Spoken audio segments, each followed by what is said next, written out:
Mister ladies viewers அனைவருக்கும் வணக்கம். நான் டாக்டர் நித்யா, சித்தா பிசிஷியன். கால் பாத எரிச்சல் எதனால இந்த கால் பாதத்துல நெருப்பு பட்ட மாதிரி ஒரு எரிச்சல் இருந்துகிட்டே இருக்கும். இதை ரொம்ப கவனமா நம்ம பார்க்கணும். நிறைய காரணங்களால கால் பாதத்துல எரிச்சல் இருக்கலாம். ஒரு சிலர் பார்த்தோம்னா எனக்கு கால்ல எரிச்சலா இருக்குங்க, திகு திகுன்னு எரியுது, நெருப்பு பட்ட மாதிரி இருக்கு. சோ இது கூட சேர்ந்து என்னன்னா கால் மறுத்து போற மாதிரியான ஒரு உணர்வு இருக்கு அப்படின்னு சொல்லுவாங்க. அப்ப கால் பாதத்துல எரிச்சலோட சேர்ந்து மறுத்து போற மாதிரியோ, சின்ன சின்னதா ஊசி வச்சு குத்துற மாதிரி தெரியுதுங்க. மைல்டா ஒரு குண்டூசி வச்சு குத்திக்கிட்டே இருந்தா எப்படி இருக்கும், அந்த மாதிரி விறுவிறுன்னு தெரியுதுன்னு சொல்லுவாங்க. இதனோட சேர்த்து கால் பாதத்துல இருந்து நமக்கு காஃப் மசில்ஸ் வரைக்கும், கெண்டைக்கால் சதைகள் அப்படின்னு சொல்றோம் இல்லைங்களா, காஃப் மசில்ஸ் வரைக்குமே எனக்கு மறுத்து போற உணர்வு இருக்கு அப்படின்னு நிறைய பேர் சொல்லுவாங்க. இந்த மாதிரி மறுத்து போற உணர்வு இருக்கு, கால் பாதத்தில் எரிச்சல் இருக்கு, எதனால ஏற்படலாம்? ஒரு சிலர் ஆமா சுகர் இருக்கும் அதான் கால் பாதம் எரியுது அப்படின்னு சொல்லுவாங்க. சுகர் இருக்கக்கூடிய நபர்களுக்கு மட்டும் கிடையாது, வேறு என்னென்ன காரணங்களால கால் பாதம் எரிச்சல் இருக்கலாம் நம்ம தெரிஞ்சுக்கணும்.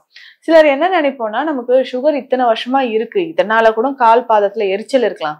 பட் சுகர் டெஸ்ட் எடுத்து பார்க்கும்போது ஓகே மெயின்டைன் ஆகுது, நார்மலா தானே இருக்கு, கண்ட்ரோல்ல தானே இருக்கு, 200 210 இந்த மாதிரி ரேஞ்ச்ல தானே இருக்கு. ஸோ அதனால ஓகே சுகர்னால நமக்கு கிடையாதுன்னு நினைச்சுப்போம். ஆனா மற்ற நோய்களோட அறிகுறியா கூட நமக்கு கால் பாதங்களில் எரிச்சல் இருக்கலாம். யாருக்கெல்லாம் வரலாம் அப்படின்னு பார்த்தோம்னா, சொன்ன மாதிரி சுகர், பிளட் சுகர் லெவல் அதிகமாக இருக்கு, ஒரு 5 வருடங்களுக்கும் மேலாக பிளட் சுகர் லெவல் இருக்குன்னா கால் பாத எரிச்சல் இருக்கும். ஏன்னா இன்னைக்கு காலகட்டத்துல ரொம்ப இளம் வயதிலேயே 32 வயது 31 வயது இந்த வயதிலேயே நிறைய பேருக்கு சுகர் நம்ம பார்க்கிறோம். பிளட் சுகர் லெவல் அதிகமாக உடல்ல மொத்தமாக நமக்கு நரம்புகள் பாதிப்பு ஏற்படும். கால் பாதங்கள்ல இருக்கக்கூடிய நரம்புகளாக இருக்கட்டும், அதுக்கப்புறம் கைகள்ல கண்களுக்கு போகக்கூடிய நரம்புகள் எல்லாமே நமக்கு பாதிப்பை ஏற்படுத்துது. சோ இந்த மாதிரி நமக்கு பாதிப்பை ஏற்படுத்தும் போது கால் பாதங்கள்ல அதிகமான எரிச்சல், திகு திகுன்னு எரிச்சல் இருந்துகிட்டே இருக்கும். நம்னஸ், மறுத்து போற மாதிரியான ஒரு உணர்வும் நமக்கு ஏற்படுது. இதற்கு அடுத்து வேறு என்ன பிரச்சனைகளால நமக்கு கால் பாத எரிச்சல் இருக்கலாம் அப்படின்னு பார்த்தோம்னா, நரம்புகளோட பாதிப்பு அப்படின்னு சொல்லலாம். நரம்புகளை நிறைய பேருக்கு பார்த்தோம்னா இந்த நர்வ் எண்டிங்ஸ்ல இன்ஃப்ளமேஷன் இருக்கும். இது இந்த மயஸ்தீனியா கிராவிஸ் அப்படின்னு சொல்லக்கூடிய ஒரு பிரச்சனையில வரும். இது பொதுவாக ஒரு ஆட்டோஇம்யூன் கண்டிஷன் அப்படின்னு நம்ம சொல்லலாம். இந்த மயஸ்தீனியா கிராவிஸ் வந்துச்சுனாவே கால் பாத எரிச்சல், உள்ளங்கை உள்ளங்கால் எரிச்சல் இது எல்லாமே இருக்கும். நரம்புகளோட கோஆர்டினேஷன் அப்படின்றது, அதாவது சரியா அது ஒர்க் பண்ணக்கூடிய தன்மை மாறுபாடு ஏற்பட்டு கோஆர்டினேஷன் இல்லாம நிறைய பேருக்கு இந்த பாதிப்பு ஏற்படுது. அதுக்கப்புறம் பார்த்தோம்னா விட்டமின் டிஃபிஷியன்சி, முக்கியமாக பி காம்ப்ளெக்ஸ் டிஃபிஷியன்சி அப்படின்னு சொல்றோம். நம்ம உடல்ல விட்டமின் டிஃபிஷியன்சி ஏற்படும் போது இந்த மாதிரி கால் பாதங்கள்ல எரிச்சல் இருக்கிறது, அதிகமான ஹேர் லாஸ் ஆகிறது, உடனே பார்த்தோம்னா பற்கள்ல வலிமை இழந்த மாதிரி ஒரு நிலை ஏற்படும். ஸோ வலிமை இழந்த மாதிரியோ, உடல்ல தோல் ரொம்ப வறண்டு போன மாதிரி ஒரு நிலைமை ஏற்படும். இது கால் பாதங்கள்ல எரிச்சலும் இதனோட சேர்ந்து இருக்கும். அதுக்கப்புறம் ஒரு முக்கியமான ஒரு காரணம் அப்படின்னு பார்த்தோம்னா, அதிகமான கழிவுகள் உடல்ல தேக்கம் ஏற்படுறது. அதிகமான கழிவுகள் அப்படின்னா கான்ஸ்டிபேஷன் பிரச்சனை நிறைய பேருக்கு இருக்கும். அதாவது சரியா மலம் கழிக்க முடியாமல் இருக்கக்கூடிய ஒரு நிலை, கான்ஸ்டிபேஷன் நிறைய இருக்கு. ரொம்ப நாளா எனக்கு மலச்சிக்கல் தொந்தரவு இருக்குன்னு சொல்றவங்க, இல்ல உடல்ல urea creatine uric acid level அதிகமாகும் பொழுது, அது எல்லாமே நம்ம கழிவுகள் அப்படின்னு சொல்றோம். இதனோட லெவல் அதிகமாகுதுன்னா என்ன அர்த்தம், நம்ம பிளட்ல இது எல்லாமே அதிகமா சேர்ந்துருக்கு அப்படின்னு அர்த்தம். ஸோ இதை சரி செய்யறதுக்கும் இதை சரி செய்தா மட்டுமே கால் பாத எரிச்சல் அப்படின்றது சரியாகும். இதை தாண்டி பார்த்தோம்னா நிறைய ஏதாவது ஒரு மெடிசன்ஸ் எடுத்துக்கிட்டே இருக்கும், ட்ரக்ஸ் நிறைய எடுத்துக்கிட்டே இருக்கிறோம், அந்த மெடிசனோட சைடு எஃபெக்ட்ஸா கூட நமக்கு கால் பாதங்கள்ல எரிச்சல் ஏற்படும். இன்னொரு முக்கியமான விஷயம் என்னன்னா, வெரிகோஸ் வெயின் பிரச்சனை இருக்குன்னு வச்சுக்கோங்க. அதாவது பார்த்தோம்னா இந்த சிரை நாள வீக்கம் அப்படின்னு சொல்லுவோம். அந்த வெயின்ஸ் ரொம்ப சுருண்டு கால் பகுதியில முட்டுக்கு கீழே நமக்கு அதிகமா பல்ஜ் ஆகி இருக்கும். ஸோ பல்ஜ் ஆகி வீங்கி புடைத்து நமக்கு காணப்படுறதுனாலையும் வெரிகோஸ் வெயின் இருக்கக்கூடிய நபர்களுக்கும் கால் பாதங்கள்ல எரிச்சல் இருக்கலாம். மைன்யூட்டா நமக்கு பார்த்தோம்னா நம்ம உடல்ல இருக்கக்கூடிய சின்ன சின்ன மைக்ரோ வெசல்ஸ் அப்படின்னு சொல்றோம். ஸோ அது பிளட் சர்க்குலேஷனா இருந்தாலும் சரி, நரம்புகள் சம்பந்தப்பட்ட பிரச்சனையா இருந்தாலும் சரி, அதை நம்ம சரி செய்யறதுக்கும் நமக்கு பிரச்சனைகள் இருந்ததுன்னா கால் பாதங்கள்ல எரிச்சல் ஏற்படுது. இதை சரி செய்யறதுக்கு முக்கியமா நம்ம என்னென்ன உணவுகள் சாப்பிடலாம், உணவில் இதை தேர்ந்தெடுத்து சாப்பிட்டா நிச்சயமா கால் பாத எரிச்சலுக்கு ரொம்ப நல்லதுங்க, குறையும் அப்படின்னு சொன்னா எந்த உணவுகள் அப்படின்றது நம்ம பார்க்கலாம்.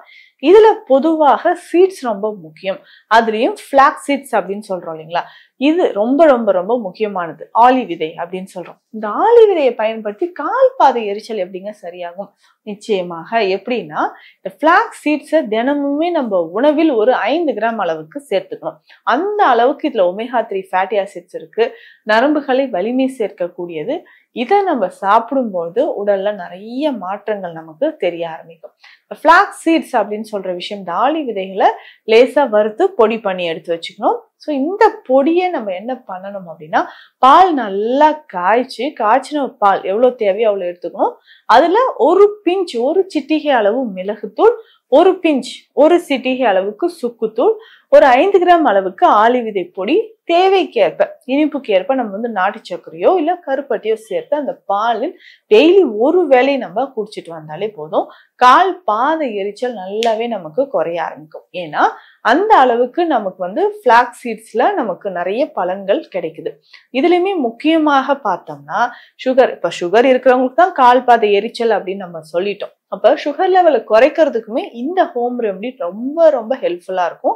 அப்போ சுகர் லெவலை குறைக்கிறதுக்கு இதை ஃபாலோ பண்ணிக்கலாம். அதிகமான பிளட் பிரஷர் இருக்கு, கொலஸ்ட்ரால் இருக்கு அப்படின்னு சொல்றவங்களும் இதை பயன்படுத்தலாம். ஏன்னா இதுல நம்ம சுக்கும் சேர்த்திருக்கோம், மிளகும் சேர்த்திருக்கோம். நம்ம பிளட் வெசல்ஸ்ல இருக்கக்கூடிய அடைப்பை இதை நீக்கும். அதனால இதயத்தில் நமக்கு பிரச்சனைகள் இருந்தாலும், நமக்கு ஹார்ட்டுக்கு போகக்கூடிய ஆர்டரிஸ்ல பிளாக்கேஜ் இருந்தாலும் நம்ம இந்த ஆளி விதை பொடிய மிளகோடையும் சுக்கோடையும் பொடியோடையும் சேர்த்து நம்ம பயன்படுத்தலாம். இந்த மாதிரி ஒரு நாளைக்கு ஒரு முறை குடிச்சிட்டு வரும்போது நமக்கு உடல்ல நிறைய பலன்கள் கிடைக்க ஆரம்பிக்குது. அதற்கு அடுத்தது இந்த கால் பாதை எரிச்சலுக்கு வேற என்ன பண்ணலாம்? ஒருவேளை சுகர் அதிகமாக இருக்கக்கூடிய பட்சத்தில் நாவல் கற்பம் இல்ல நாவல் கொட்டை குடிநீரோ இல்ல மருந்தாகவோ பொடியாகவோ நம்ம பயன்படுத்தலாம். அதுல முக்கியமாக இந்த நாவல் கற்பம் ரொம்ப ரொம்ப ரொம்ப சிறப்பானதாக நம்ம பயன்படுத்திட்டு இருக்கிறோம். இந்த நாவல் கற்பம் அப்படின்னு சொல்லுது கருந்துளசி சாறில் பாவனை செய்த நாவல் கொட்டை பொடி. இந்த நாவல் கொட்டைய நம்ம கருந்துளசி சாறு விட்டு வெயில்ல வச்சு எடுத்துடணும். திரும்பவும் கருந்துளசி சாறை விட்டு வெயில்ல வச்சு எடுக்கணும். இந்த மாதிரி 3 to 5 முறை நம்ம வெயில்ல வச்சு எடுக்கும்போது அந்த பாவனை செய்த அந்த நாவல் நமக்கு நல்லாவே பலன் தருது அப்படின்னு சொல்லலாம். இப்ப தொடர்ந்து இதை நம்ம ஃபாலோ பண்ணிட்டு வந்தோம்னா கால் பாத எரிச்சல் நமக்கு குறையும். இதனோட சேர்த்து நம்ம வேற என்ன பண்ணலாம் அப்படின்னா, இந்த நம்ம கால் பாதத்துல மூசாம்பர பற்று அப்படின்னு ஒரு மருந்து சித்த மருத்துவத்துல இருக்கு. ரொம்ப ரொம்ப எக்ஸலண்டான ஒரு மெடிசன். நிறைய மல்டிபர்பஸ்க்கு இது யூஸ் பண்ணிக்கலாம். கால் மூட்டு வலி இருக்கு, கால்ல நீர்த்தேக்கம் இருக்கு, நீர் வடியாமல் கால் வீக்கம் இருக்கு, கால் பாத எரிச்சல் இருக்கு. இதற்குமே நம்ம இந்த மூசாம்பர பற்று வெந்நீர் விட்டு கலந்து கால் அடி பாதத்துல நம்ம நல்லா பத்து போட்டுட்டு ஒரு அரை மணி நேரம் கழித்து வெந்நீர்ல காலை ஒத்தி எடுக்கும்போது கால் பாத எரிச்சல் நமக்கு நல்லாவே குறைய ஆரம்பிக்கும். இதை தாண்டி நான் சொன்ன மாதிரி நரம்புகள் தொடர்பான பிரச்சனைகள் இருந்தா கால் பாதத்துல வலி இருக்கும். அப்போ வலியோ இந்த எரிச்சலோ இருக்கு. அப்ப நரம்புகளை வலிமை சேர்க்கக்கூடிய முறைகளை நம்ம ஃபாலோ பண்ணணும். இதுல முக்கியமாக முருங்கை விதை சூரணம், நம்ம முருங்கை விதை இருக்கு இல்லைங்களா, அதுல செய்யக்கூடிய சூரணம், இதை பயன்படுத்தும் போது நரம்புகள் வலிமையாக ஆரம்பிக்கும். நரம்புகள் வலிமை அப்படின்னு சொல்றது நரம்பு தளர்ச்சி இருக்கு, இல்ல ஆண்களுக்கு ஏற்படக்கூடிய எரெக்ஷன் ப்ராப்ளம் இருக்கு, கால் பாத எரிச்சல், கால நரம்புகள் பாதிக்கப்படுறதுனால இந்த எரிச்சல் அதிகமா இருக்கு. ஸோ இந்த மாதிரியான நரம்பு சம்பந்தப்பட்ட அனைத்து பிரச்சனைகளுக்குமே முருகன் விதை சூரணம் அப்படின்றது, இந்த முருங்கை விதை சூரணம் அப்படின்றத நம்ம பயன்படுத்திக்கலாம். இதை தொடர்ந்து பயன்படுத்தும் போது கால் பாத எரிச்சல் கொஞ்சம் கொஞ்சமாக குறையும். வாரம் 1 அல்லது 2 முறை நிச்சயமாக எண்ணெய் குளியல் எடுத்துட்டு வரும்பொழுதும் உடல்ல அந்த உஷ்ணம் குறைய ஆரம்பிக்கும். இந்த பதிவில் கால் பாத எரிச்சல் எதனால யாருக்கெல்லாம் வருது, ரொம்ப சிம்பிளா நம்ம ஃபாலோ பண்ணக்கூடிய சித்த மருத்துவ குறிப்புகளை பார்த்தோம். மீண்டும் அடுத்த பதிவில் சந்திக்கலாம். நன்றி.